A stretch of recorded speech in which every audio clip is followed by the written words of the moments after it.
Salutations everybody, it is Matty here today, sitting down to talk about Bethesda, who this week, I gotta say, was done dirty. So it was announced that IGN first game of the month for April was Redfall. For those unfamiliar with IGN first, think of it like Game Informer's cover story. When it's announced, they're gonna get a ton of exclusive coverage and we get to see it all month long, and it's pretty exciting.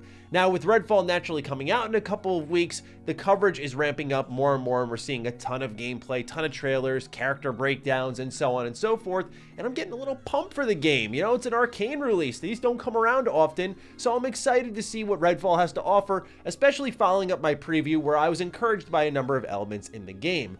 A lot of you requested I get into this topic, and normally I don't like to get into the more negative space, and I'm like, yeah, we're pretty much gonna beat up on IGN here.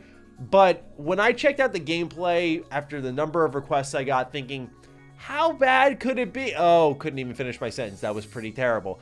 I want to talk about this in a number of different angles. How I feel bad for Bethesda especially, how I feel this can hurt the game, maybe not financially, not player count wise, but definitely in the terms of impressions, of establishing what this game is. I feel IGN really failed Bethesda on representing it properly, and that's their job, and much more. So ladies and gentlemen, if you're new here and you like your conversations about Bethesda, whether that be Starfield, Redfall, whatever they're doing, we're typically talking about it. So let's discuss how Bethesda was done dirty this week.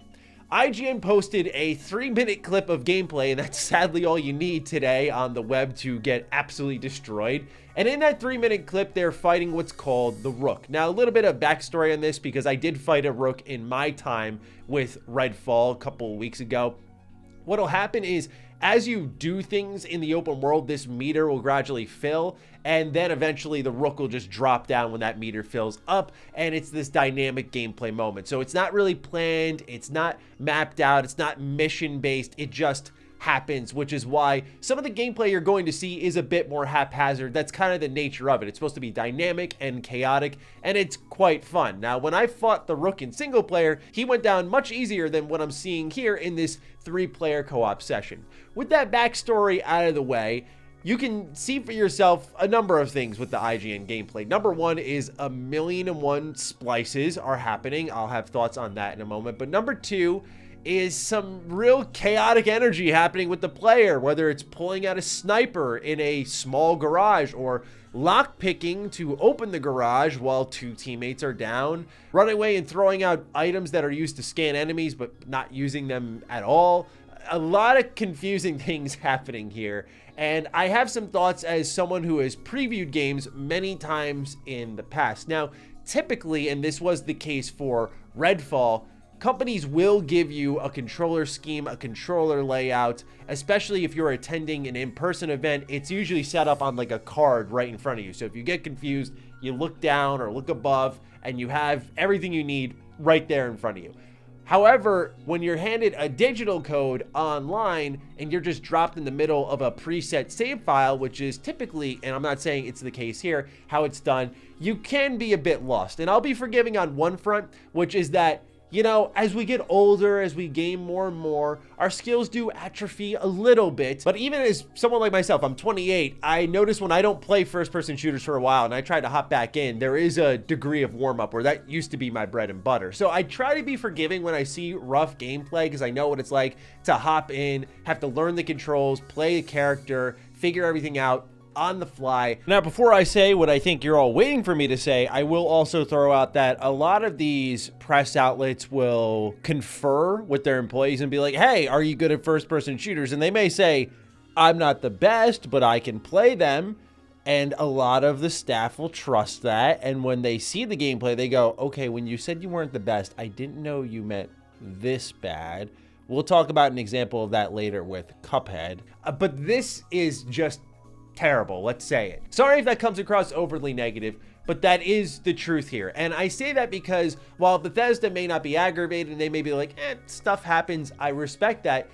But as a developer myself, you probably want to, of course, put the game out to the press, get that type of coverage done, but you do it with the trust that the game will be represented fairly, especially if you sign an IGN first deal, which pretty much says, hey, you're going to get the assets before anyone else before GameSpot, Eurogamer, Polygon, the list goes on. You get them first.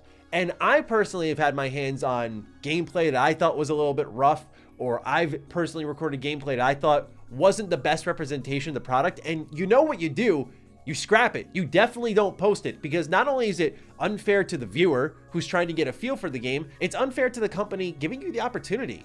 And obviously IGN will be fine after all this. That's why I'm not really fully blowing up their spot, because what kind of splash damage is it really going to have on them?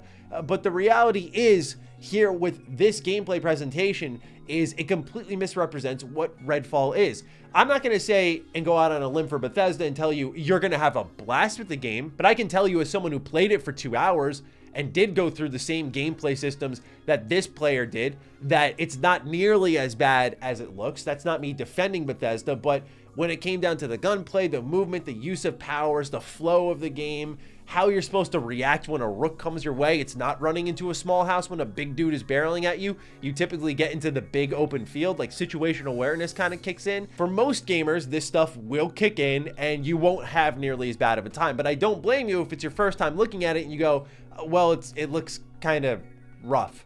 Not, again, that Redfall is going to be perfect and there aren't going to be flaws. I had a number of critiques specifically about the AI in my preview, but otherwise walked away pretty positive as someone who was stepping in relatively uncertain following Deathloop. So I want to make sure that's clear, that what you see is definitely not what you're going to get from my experience versus what I saw on screen. But to me, as someone who does a lot of coverage, I do find it frustrating because it reminds me a bit of how old school the industry can be.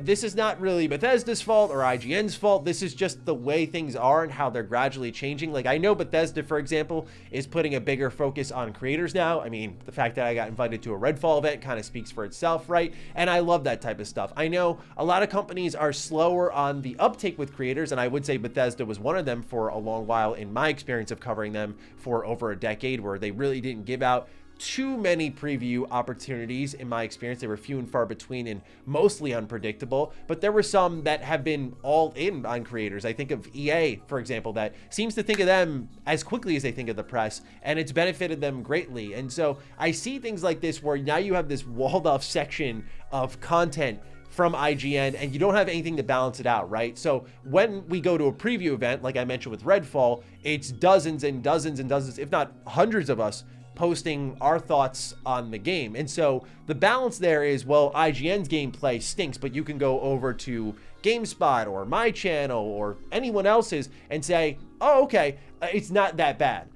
And fortunately, we have enough gameplay in the rear view where I think you could still do that. But obviously, with the latest build that IGN has, I would think that that could, again, mislead some people. Not to overreact, but it's just stuff worth thinking about. And that's why I do wish that the IGN First, the Game Informer cover story stuff, the exclusive form of content coverage would dissolve a little bit, especially because it, to me, looks like outside of IGN, a lot of the game's media, websites, traffic is dissolving. Do I think this is going to hurt Redfall? No, that is an overreaction. Redfall's not going to lose sales because IGN posted crappy gameplay. It's just kind of a reminder of the conversation that we had around Cuphead.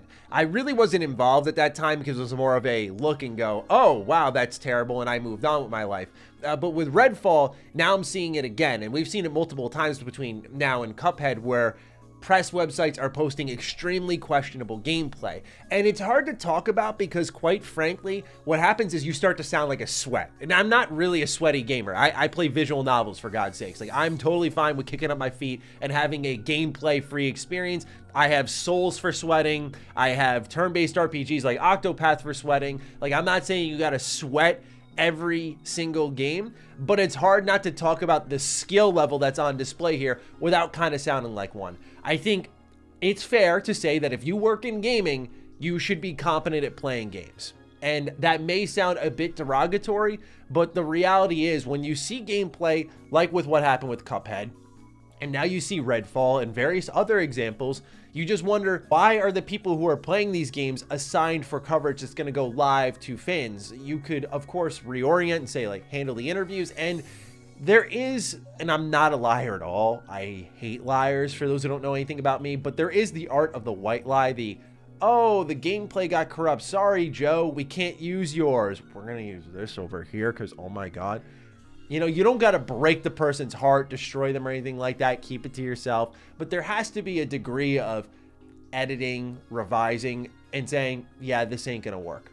The reason I say that is you can tell, given how many times the gameplay is spliced, that they were pretty aware it was slow moving, because the splice would happen and the gameplay would barely shift more than a handful of steps, and it was constantly interrupting itself. So for me as a creative, and this is where I feel a little bit nitpicky, so I'll keep it short, but as a creative who does edit most of their content, I look at that and think that's just disrupting the viewer experience, who again is trying to get an idea of what this game is, and you're the #1 games media website, at least from my eyes. I think IGN does overall a lot of great work. But when it's spliced like that, that communicates to me, someone who works a lot in video content, that you knew it was terrible and you said, screw it, we're going to post it anyway. And obviously, again, not going to destroy them, not going to lose jobs, not going to hurt Redfall. So what is the point of talking about it? It's just to bring more awareness to the idea that this old school style of coverage, I think personally, needs to fade out. Not to embrace what I do more. I'm not here to try to, fluff my own nest a little bit more, but more so just say that this is clearly the damage that's done. And I think that especially if you're working in games, there has to be a level of skill to just play and display what the game has. No one's asking for a professional S-tier level gameplay. I know some people expect that out of these websites, and true, they do have the means to hire and contract people who would be a higher skill level for that type of gameplay. Maybe it's something that would be nice to have, but I think that's idealistic. I think at the least we should just ask for competent gameplay that gives you an idea and shows the potential of the systems, because again, Redfall is really good in single player from what I played, but I did feel there was a missing component with co-op that I was not able to experience during my preview session because it was just single player oriented. And I personally wish that IGN went out of the way to show more co-op in a section of the game where this big thing is tumbling your way and you kind of have to work together to take it down. It was very strange to see how it all broke down, but those are just my thoughts on what's going on with Bethesda, Redfall, IGN, and this whole coverage of the gameplay. Nothing else to add, just as someone who's done a lot of previews and is working on a game, I thought I could add 2 different angles instead of doing what I've seen a lot of creators doing, which is just reacting to the gameplay. Like, it's obviously pretty terrible, but I just wanted to try to carry it one step forward into a more meaningful conversation on why this is happening, how we can avoid it, and try to be more constructive than destructive on it. So those are my thoughts. I'm looking forward to seeing yours. I'm sure I can predict a couple of yours down below, but still, fire away. And with that, take excellent care of yourselves. Be sure to follow me on Twitter, follow me on Instagram. Those links are in the description down below. And a big thank you to all the patrons, all the members who continue to support the heck out of the content here. Stay sexy, stay active. I love you all. Peace.